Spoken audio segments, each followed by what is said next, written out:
I missed. Sometimes aiming can be really hard. Especially when they're moving. Oh, come on. Okay. There we go. Ha. Oh, you didn't move. Go and... Oh, jeez, that was way off. Okay, screw this. I'm gonna go with my sword and shield because I keep missing, and I'm wasting it. Look at that, I'm wasting arrows. Okay, so sword and shield. Okay.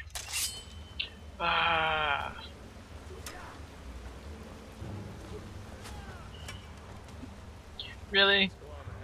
Rayloff, really? Really, Rayloff? I was going all in, and then you decided to go. Then you decided to kill. So, just by the way, I'm just taking those cloaks to sell. Arrows. So. Arrows. Okay. And then. Go this. Use the lever. It'll drop this bridge.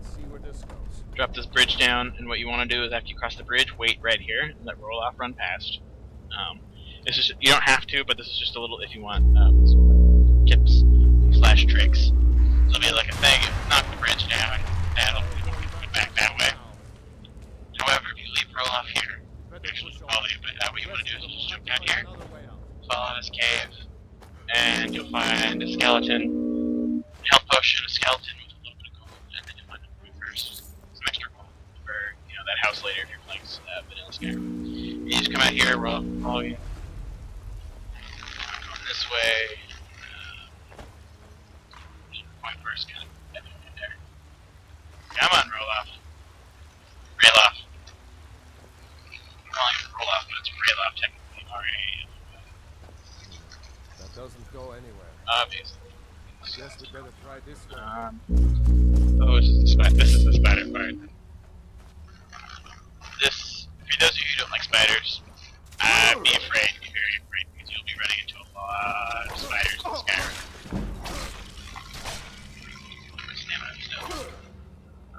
Come here. Yeah.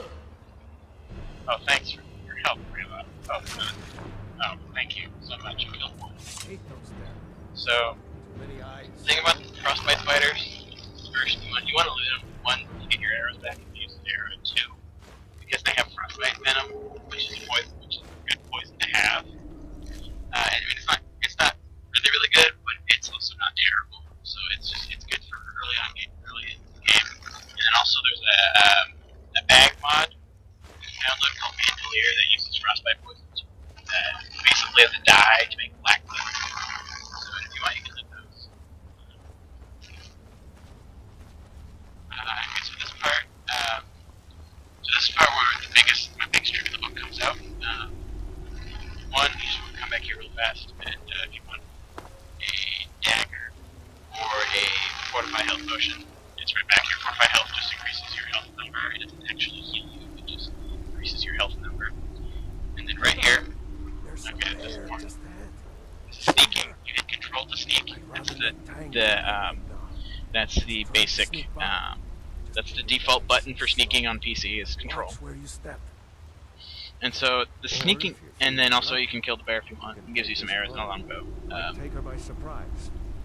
Go ahead. So this is important. First you want to take this coin first. Back here, it gives you about 30 septims, which is handy. But the really important part is if you're making a thief, and what you can do is if you sneak behind him, Rayloff is an unkillable NPC. He's required. So what you can do is if you sneak behind him and you hit him, that's called a sneak attack. And sneak attacks do extra damage.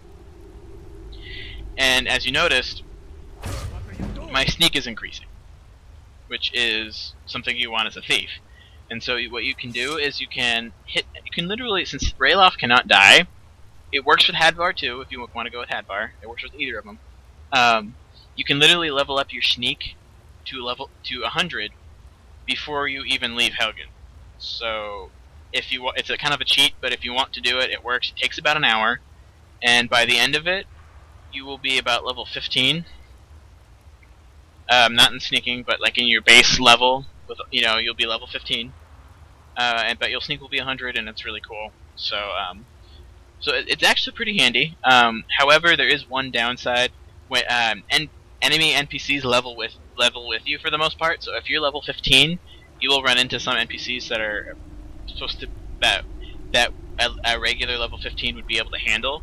But since you just came out of Helgen, and you haven't really done any quests or anything, like you haven't done any quests or you haven't really improved your armor much, they will be They will be a lot harder to kill than they would normally. So just a little forewarning there. It's not really terribly hard, so it's not like you won't be able to finish the game if you do this. I mean, it still works. It's just that it makes enemies more difficult to kill. So for those of you, if you want to try it, it's not that hard. Just sneak behind him, do a sneak attack, and stuff. You also level up one-handed, and the thing is though, is you have to do a sneak attack, and it doesn't. And this, how you know if it's a sneak attack is if you hit him, you hear a noise, and it'll say 3 times the damage, sneak, on the upper left corner. And then what you can do is go through all the perks and pick the sneaking perk, and at some point you'll actually do 15 times the damage, and if you do daggers, and so it's just handy. Handy little thing. One thing though too is that when you do sneak attacks, his body will move forward, so you'll have to push him around a little bit and try not to wake up the bear. Another thing too, it's auto saving. One thing I really like to do is I just like to kill the bear just for the heck of it, because of the pelt you get with it, which is good for blacksmithing and creating armor. And you need leather and stuff, and it's just something I like to do. The bear's pretty easy to kill. Oh, jeez, did I miss? Wait a miss. It takes 2 good shots. Oh god, it's coming towards me. Oh god, 3 shots. Okay. Ah! Oh. So yeah, it takes 2 or 3 shots, apparently, to kill. Not that hard. I take everything for use. Okay, Imperial Sword, and I use the shield too? Yes, okay. So yeah, I like to use leather for smithing and stuff, which is really, I think it's a required thing to level up as a warrior, because you'll be using plate armor, use heavy armor a lot more, and it's just a lot more useful, I think, personally, for a warrior versus a thief or a mage, but that's just my personal opinion. But, so yeah, so you want to get leather and stuff to make leather. You want to get the pelts and hides and stuff to make leather and leather strips. Leather strips are for like armor bindings and stuff. And so yeah, so that is Helgen. This is the exit right here. I'm gonna pop out. Go through, just walk through here.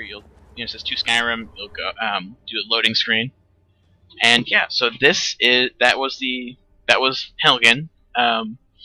Get attacked by a dragon, then you go into a tower and escape through a cave system, and you'll pop out by Riverwood and Whiterun, and that's where you continue on your Skyrim story.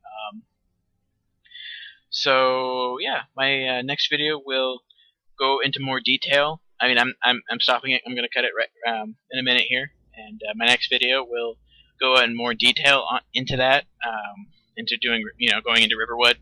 And also, it will explain. I might get all the way to Whiterun, but I'm not going to go into depth there. I'm just going to show you what's going on. Actually, no, I won't be going to Whiterun. But so yeah, I'll just show you Riverwood and the quest line, and yeah. Also, again, if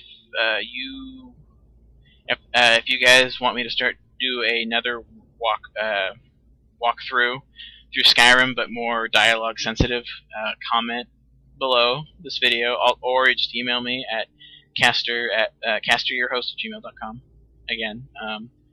And yeah, and also again, if there's another video, any other kind of video you want me to do, let me know. And once the screen starts loading, I will shut up and you guys can go into the next one. Each time you level up, you pick a perk. You can save your perk choice for later if you don't quite meet the requirements of the perk you want. So one thing I like about Skyrim and the Elder Scrolls is that lots of custom stuff you can do. So yeah, then you just pop out here outside the cave, and see the dragon Dragon fly by, all scary like, headed towards Whiterun. That's the direction of Whiterun, in that direction. And then over there you'll see some ruins. I'll explain those in the next video. Looks like he's gone for good this time. And that will conclude this video. No way